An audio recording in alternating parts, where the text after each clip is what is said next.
Today on the show, astrophysicist, principal investigator of VASCO, and winner of the L'Oreal Prize for Women in Science, Beatriz Villarreol.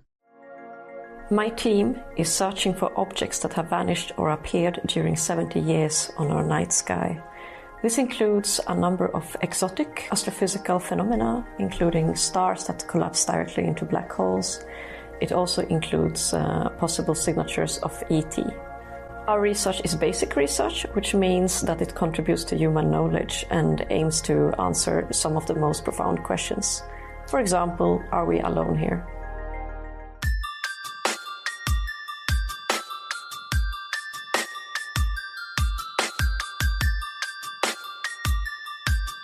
This is Somewhere in the Skies with Ryan Sprague.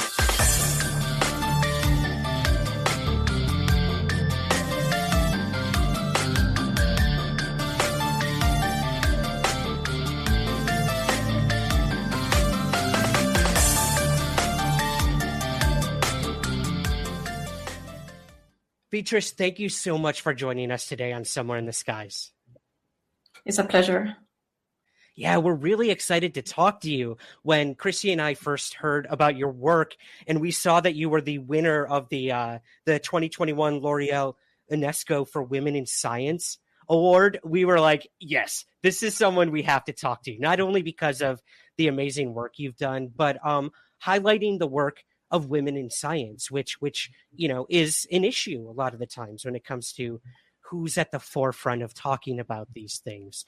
And we were super excited. So yeah, Chrissy, if you don't mind, I'd love to start and ask Beatriz the obvious question, like how she got interested in all this stuff. So Beatriz, how did you first get interested in astrophysics and what made you want to take that journey? Actually, it wasn't a clear thing for me. I always liked a lot of things. I have always been very passionate about music. Since I was a kid, I really love playing violin a lot. I still love playing violin.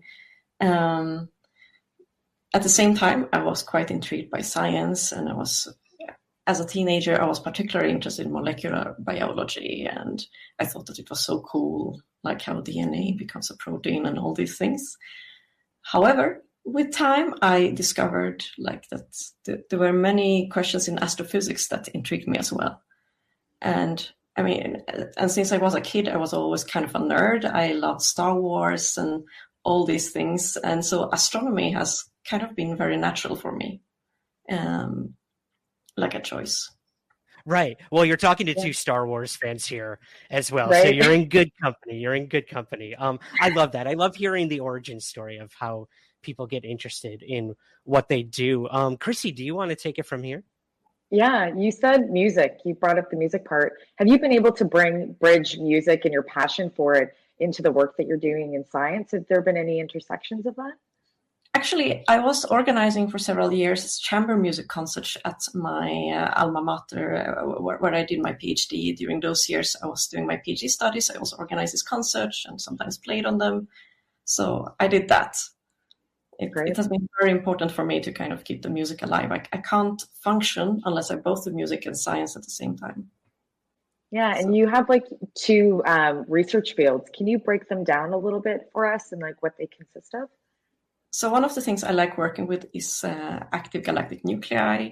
I think many might have heard of quasars, and they know that quasars are like extremely luminous galaxy cores that you can find. And these kind of quasars I've been very, very interested in, trying to understand the physics of them and so on. And the second thing I'm very interested in is searching for vanishing stars, because this is a field that is pretty untouched and that I always been, or not always, but that I have been very excited about in the last years. Yeah, the vanishing stars aspect of this is what I'm really interested in hearing about, and how this will eventually relate to, the search for extraterrestrial intelligence and whatnot. But I actually heard you in an interview talk about how you first got interested in the idea of vanishing stars, and I loved how endearing the story was. Would you mind sharing that with us? Sure, I can tell the story. I actually also posted it on my blog on the 11th of February on the International Day for Women and Girls in Science.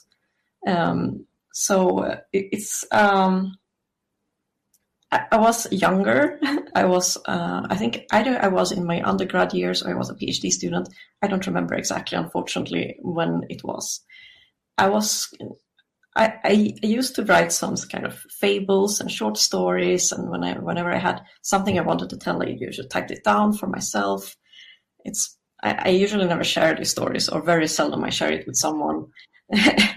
And so I was writing this kind of fable about a sad quasar. And I kind of wrote it, and then towards the end, I sent him through a wormhole, and and then I kind of started wondering, has anyone ever seen an object just vanishing from the sky?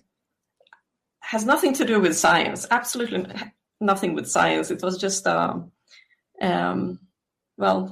me, a younger version of myself, typing up these fables and stories. And that's kind of how I got the idea. I got stuck with it, and then I wanted to check it. The problem was that I didn't have any tools, I didn't have the means, I didn't know which surveys I could use. And so I postponed it, and in the final year of my PhD studies, I knew how I could do it. And I tried it with like 1% of the database that I had access to, because it was a too big effort. And that's kind of how Vasco project was born. It turns out to be super difficult to check technically. But yeah. Interesting. I see, that's so cool how like your curiosity as a kid would ultimately lead to like this huge project that you undertook. I love hearing stories like that. We always hear like science fiction, inspires a lot of scientists until they can make it science fact. When I heard that story, I was like, I have to ask her about that. But the Vasco project, I'd love to hear, how you started this, what exactly it is. And yeah, would you mind telling us a little more about that? So the Vasco project is the Vanishing and Appearing Sources During a Century of Observations project. Is a project where we're looking for vanishing objects, anything that vanishes from the sky. And the hope is to find something that was there, always was there, and one day it just vanishes. Of course, we don't know if these objects exist at all. We only know that there are not many studies that are dedicated to look for them, because people just assume that it kind of doesn't happen. If you have a star that dies, either it's going to go supernova, or it's going to transform into a white dwarf, which will take a billion of years if it transforms into this white dwarf. So you have these two modes for a star to die, but there is nothing that says that it's going to just vanish. So now there is actually a hypothesis that some stars might collapse directly into a black hole, in so-called failed supernovae. But this is a hypothesis. Nobody knows if this failed supernova ever happened. So there's obviously a science case also. So the Vasco project is therefore looking for these kind of vanishing objects. In the Vasco project, there is also a connection to like SETI research, because this is an example of a so-called impossible effect. And we proposed in a paper in 2016 that you can look for things that are impossible, let's say a star that vanishes or a galaxy that vanishes, to take it even more absurd. Because these kind of impossible effects would be a sign of something that would look like magic to us. And we know from Arthur C. Clarke's laws that anything that looks like magic can just be a very, very advanced technology. Mm-hmm. I'm not sure if I said it exactly as it was written there, but something in this. Close enough. Okay, sufficiently advanced technology could look like magic. Right. We do hear that a lot in the UFO research community. What may look impossible to us, and even some of our most advanced, fighter pilots saying that what they saw, what they chased, these anomalies in the sky, performed unlike anything they'd ever seen. And yeah, that's going to look like magic to us until we understand the technology being displayed and what these anomalies might be. So I find that fascinating as well. Before Chrissy takes it over from here, with the Vasco project, I love to know, have you found any of these anomalies or anything really compelling in the research that you've done that would lead you to think, yeah, I think we're on the right track? I think we found something that is very compelling, but could also have a very mundane and boring cause. And we don't know which one it is right now, if it's the exciting cause or the boring cause. So last year we published a paper in Scientific Report where we see 9 sources of light that appear and vanish within half an hour, or something of that order of magnitude within the exposure time of the photographic plates. So this plate is from 1950. And you have these star-looking things that are there. If you look at a plate that was taken half an hour earlier, they are not there. You take a look at this, at the same region of the sky 6 days later, and they are not there. So we have tried to identify the cause. We try to look for all kind of astrophysical effects that could cause that, and it's simply too many of these transients. In a too small image of the sky to be anything that we know, like any astrophysical phenomenon that we are aware of. So we did all those checks, all known astrophysics gone. So then we started looking at all kind of instrumental issues. We have been thinking, for example, of double exposure and so on, and we haven't found anything that shows or proves us that this is something instrumental either. Which of course means it still can be instrumental. For example, maybe there is some type of rare contamination or something like that would look exactly like stars. So we've been thinking if it could be, for example, some maybe nuclear fallout or something like that, and something boring. We have also been wondering if it could be something more exciting, because it doesn't have to be instrumental effects, even if we know that most of the times it is still the boring explanation that wins over time. And this kind of more exciting idea has been that maybe what we see could be some kind of solar reflections of objects that are in high orbit around Earth, and that objects that are very reflective and flat. Because if you would actually use the same instrumentation and have a look at images today, you have so much of space debris that you can actually see transients that kind of appear and vanish in a small image. This is kind of one of the things that you see when you have this space debris. You see lots of glints here and there. However, this image is from 1950, 7 years before Sputnik 1. So that's the more exciting hypothesis, but one should always start with the most boring explanation and maybe go from there. Yeah. No, hey, I wouldn't say that nuclear fallout is boring, but I hope it's the other answer. I honestly do. Chrissy, I'd love if you took it from here. I know we have some other questions relating to Vasco and whatnot. Yeah. So yeah, please. I think even if it's mundane, it's still exciting. Like, all of the research that you're doing is wonderful and exciting overall. I wonder, does your work cross over into cosmology, and has it? And if so, how does it cross over into it? My work is not crossing over to cosmology right now. The work I do with AGN sometimes has some implications for cosmology, possibly, or some of it might have had. All the objects I work with are fairly close to me or to us. So it doesn't really dive into cosmology as such. Well, you did mention instruments, Beatriz. I'd love to know where do you work out of when you're doing this? What type of instruments are you using?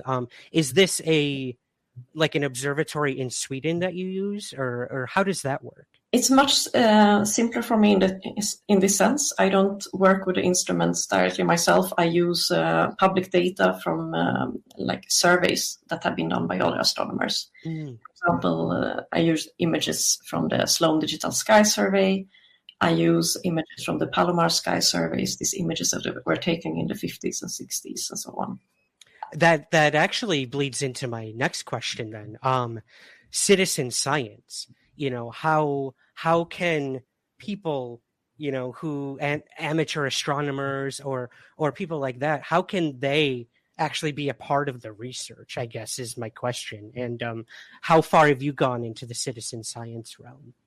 So we have actually made a citizen science project, and it has been developed by the Uppsala University's IT department, where they have designed a very wonderful web page that is also gamified, so that it should be a little bit more fun for the users, where a citizen scientist can go there and compare two images of the sky, one from 1950 and one from, let's say, 5 or 10 years ago, and can see if a star that was there has vanished in the new image. So the citizen scientist can go there and make any comments she or he finds important, and simply participate in the project. It's open for everyone. And the citizen science project is very fun for me to work with as well. We are working in particular with some institutes in Algeria and in Nigeria, and with amateur associations in Algeria. And it's super fun because we have a very good collaboration there. Awesome. I love that. The whole citizen science thing really, I think, brings the world together. You know, it seems like there's a lot of division in the world going on right now, but I love that coming back to these topics of, you know, space exploration and even UFOs, it actually like bridges that gap, and we can all like come together and share our information. So yeah, I think that's awesome. That's why I love citizen science, citizen archaeology. I'm part of an amateur project there where I go over Google Map images for hours on end to see if, you know, I'm finding the same things as other people. So I finally, my dream has come true, and I'm sort of an Indiana Jones. So that's fun for me, that I can have some place in the scientific world. So Chrissy, please take it from there. Yeah. If you don't mind. Yeah, no, I think that's wonderful. It's fabulous. You're based in Sweden, from what I know. And I'm going to just, you know, go into the UFO question. I've talked to some people, you know, in Clubhouse, and, you know, which is a great app, and you get to, you know, talk to people internationally in real time. And a friend now that's in the Clubhouse is from Sweden, and he said that the conversation around UFOs is not really big in Sweden. Do you know why that might be? You know, they say it's kind of like people are really mum about it. It's not very much of a conversation now, or maybe that's changing. I don't recall many conversation about UFOs with any one of my Swedish colleagues or Swedish friends. I think there's a very different approach or attitude to UFOs in United States and in Sweden. Yeah. And I think like if a Swede sees something weird on the sky, she or he will most likely first say, well, maybe it's a helicopter, or maybe it's a weird airplane, and the interpretation will always be will maybe always be the most boring explanation first. Right. Maybe. I can imagine that. Hey everyone, Ryan Sprague here, host of Somewhere in the Skies. If you've ever thought about supporting us, we have great 2 easy options for you right now. If you listen to the show on Apple Podcasts, you can click the subscribe button at the top of your Apple feed. Or you can join our Patreon at patreon.com/somewhereskies. Both of these options give you the same benefits: early access to the main show, bonus episodes and content, and priority to ask our guests your listener questions. So, to help support Somewhere in the Skies, click that subscribe button on Apple or visit patreon.com/somewhereskies. Thank you so much for your support, and keep looking up.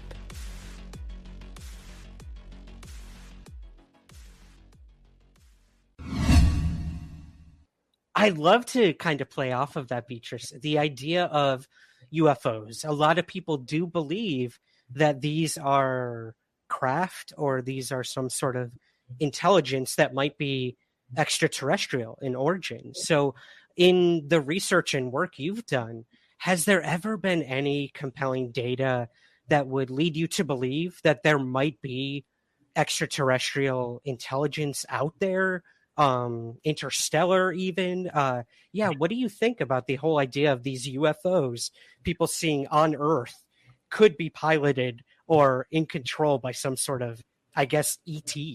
I think I am a UFO agnostic in the sense that I actually don't know at all what I think about it. It's like, depending on if you ask me in the morning or in the evening, you might get a different answer. Same here. So that's kind of my initial impression on UFOs. I think that people's experiences are always real, or almost always real, like in 99% of the cases.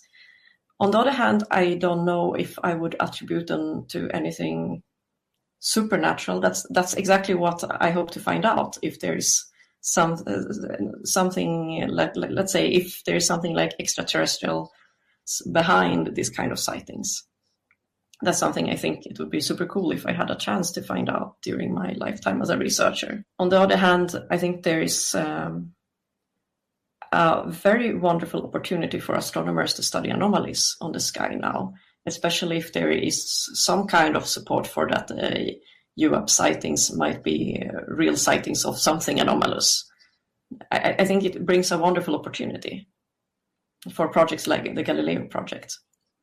And I think one shouldn't miss out on this beautiful opportunity to learn more about the universe.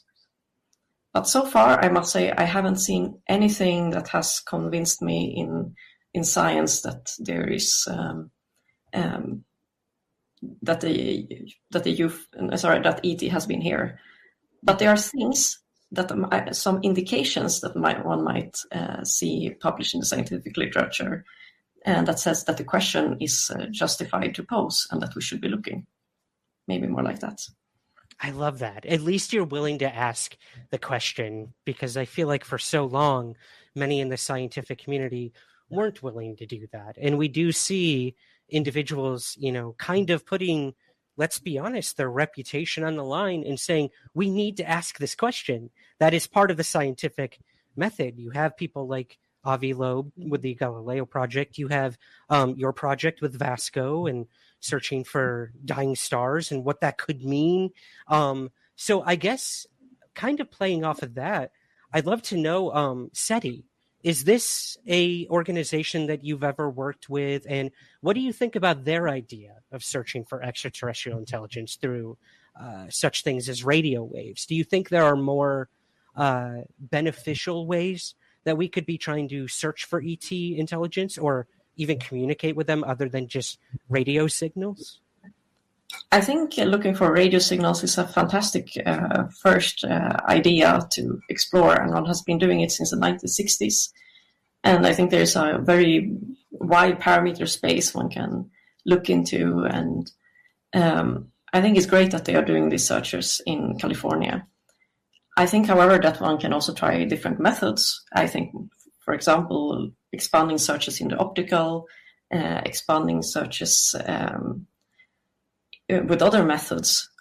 For example, like doing more space archaeology in the solar system, because there are so many different ways one can look for ET. And if one is willing to look for life far, far, far away, I don't see why we shouldn't be looking for extraterrestrials much closer to us, a signs of extraterrestrial life, much closer to where we are.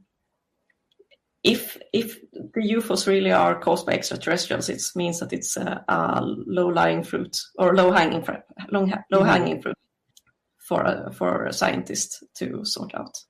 Yeah. Did you, by chance, get to read the UFO report that was released? There was a preliminary report, right, on June 25th of last year. What was your perspective from it, and your scientific perspective of it, and your thoughts and feelings around it? I have been thinking about that report quite a lot, and I've been changing my opinion back and forth about it as well, depending on if you ask me in the morning or in the evening. I found it very interesting. I liked the fine wording it used. I am still skeptical to it because this data is not public. It's not published. It's a report And it's not like scientists can go there and have a look at the data and play with it themselves. You just need to trust whoever who wrote the report that the analysis was correctly done. So I'm both skeptical to it at the same time as I find it as a good enough reason to actually do this research for those who are interested. I think we need to remove the stigma from UFO research. And I think that's kind of what the U.S. government is trying to do, to get their active military involved and to report these UFOs, when in the past they haven't done that. But I think you're right. I think the next big step is, well, that data in the reports, where does that go next? And I obviously believe it should be going to the scientific community, the ones who can actually explain these things. I think in the report, they looked at 144 UFO reports, and they explained one as a balloon. But what about the 143 others? Could they be explained by citizen science? Could they be explained by our top leading scientists throughout the world? Possibly, but that information is classified, and we will probably never know what's in it. So how do we study something when we don't have the data to study it? That's the, I think, the conundrum and the frustration by many in the science world and in the UFO community of, hey, look, we could help you. We will probably be wrong, but we could at least ask questions that you're not. So, I mean, that's my personal opinion on the report, but people have heard my opinion enough. Yeah, I think that's actually it's a great comment that you said. Like, how are we really able to fact check it? It's just somebody who wrote it, and now we have to take it as fact. I think that's right. Why? We should be able to ask more questions, and hopefully in the next coming months, in years, that when more reports come out, they start giving us better data. Because I think you're right, the scientific community is going to ask for it, and I'm really happy you made that comment. One thing that we are going to do, or that we are trying to do now with the Vasco project, is that so we are trying to test for this hypothesis of that there might be something artificial in high orbits around the Earth before the first satellite was launched. And this turns out to be quite easy to do if you use old photographic material from, let's say, from the 50s, or if you would have material that is even older. Because what you can look for is several glints that fall upon a line. Because if you have something that is very reflective and it's far away from the Earth and it maybe rotates or spins around its axis, it's going to give us a few glints. And that's kind of what we see today also with satellites. And you can look for these things. And you can look for this in old photographic plate material. And if you have a single piece, it should show up in these images. And that's one thing we can do. Then we don't deal with any human reports, not with any classified data. We deal with public data that is already out there, digitized there, that any person can get access to. Citizen scientists can help to look through it. And if there's a single sign of ET or a single piece of metal in the wrong place at the wrong time, we should be able to see it. So, being a female in science, how has the landscape changed as like a female perspective from like over the years, from when you maybe first started to where it has now? How has it changed for women in science? I think it's steadily progressing and becoming better and better. I cannot imagine how difficult it must have been, let's say, 50 years ago or 30 years ago. But I think it's always progressing, and the conditions today are, I think, pretty good. It can still be better, of course, and I still think there is some work to do to make it better. Yeah, and L'Oreal is working, like right now, like you're working with them in Women in Science. How did that all come about, working with L'Oreal? And we watched the video that's come out that they did, the little bio piece on you, which is really lovely and wonderful. How did that all start? And to be honest, that was one of the first times I've heard that L'Oreal's been doing that as a larger beauty brand. So, kudos to them, a little bit of a plug, but kudos to L'Oreal for that. But yeah, how did that all start? So I got the prize last year, and I was like super, super happy when I got it, because this is a prize that you can apply for. And I had sent in my application, and I thought, I have no chance.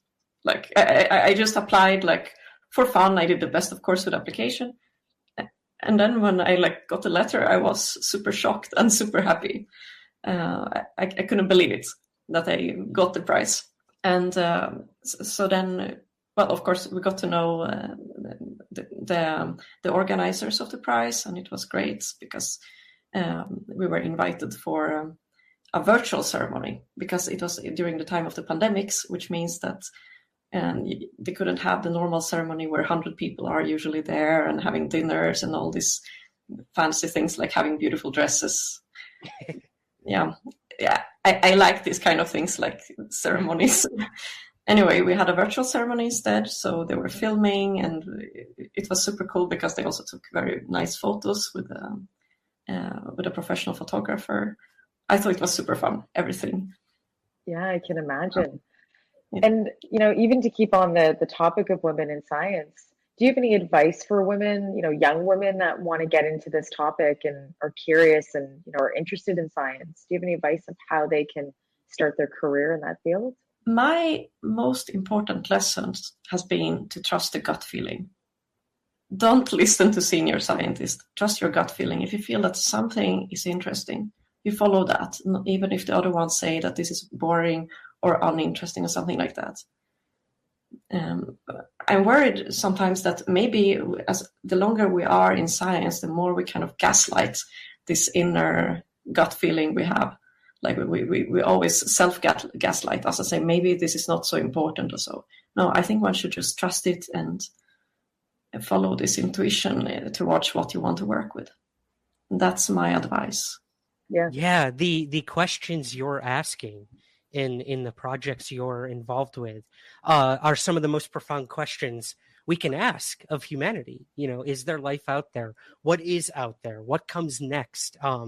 I find it so inspiring. I remember hearing, someone like the character of Dana Scully in the X-Files television show. I love her. There we go. See, after her character came on television, they said that women got involved in the scientific world. It shot up like 68%. And that she was the inspiration and reason that a lot of women got into science. So it's good to hear that she had an impact on you as well. I can't even imagine what that feels like. And that you're probably doing that for younger women as well who want to get interested in this. It's very cool. And this is what we have to do, create better role models, like interesting role models that the younger generation can be inspired by.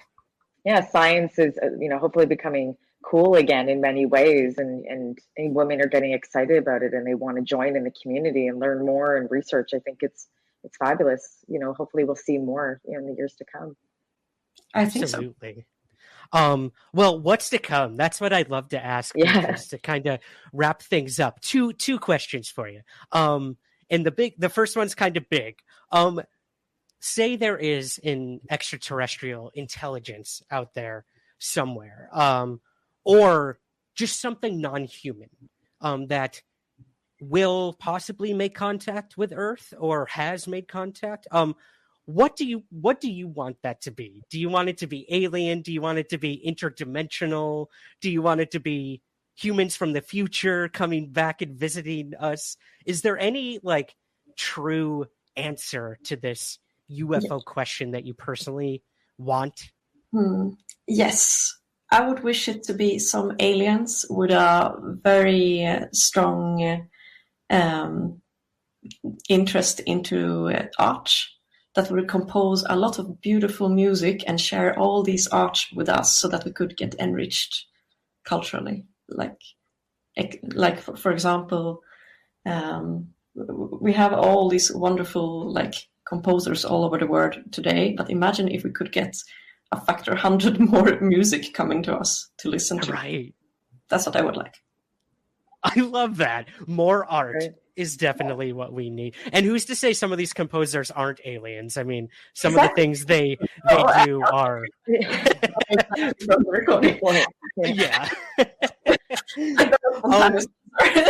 Yeah. So what comes next, Beatriz? I know the Vasco project is ongoing. I know you're doing some work with other organizations and whatnot. So what comes next for you and your endeavors in the scientific world? So we are now trying to wrap up the first phase of the citizen science project. We have like more than 250,000 of classifications, and we're working on like vetting the most interesting candidates. And also we are now actually doing the analysis in the searches for these glints along a line. We published 1 week ago a paper in Acta Astronautica that describes how you can do these searches, and now we're actually carrying them out and we're analyzing the results. So that is the first things that comes to me, trying to see, is there a single piece of metal in orbit around the Earth before Sputnik 1? Interesting.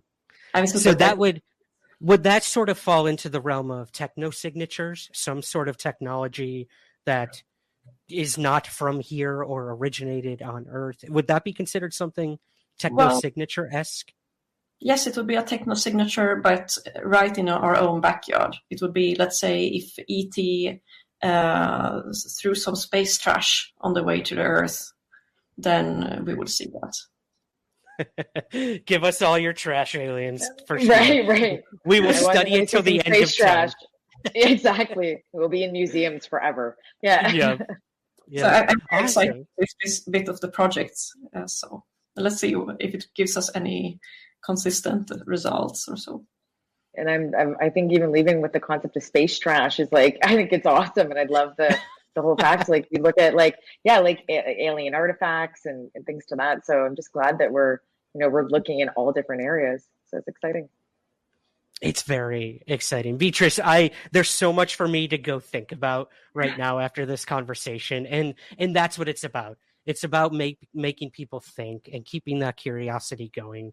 And that's what's honestly going to unravel the answers to the questions we've had for all of human history. So I personally want to thank you for taking the time to talk to us today. And thank you for joining us on Somewhere in the Skies.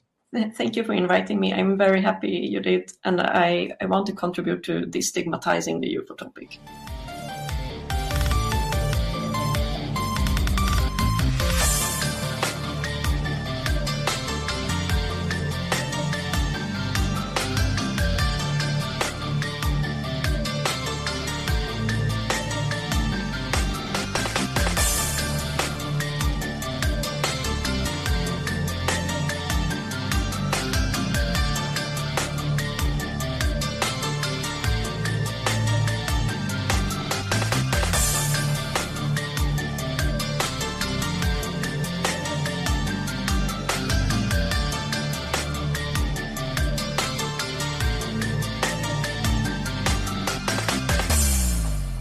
The Somewhere in the Skies podcast is part of the LIONSGATE Sound Network.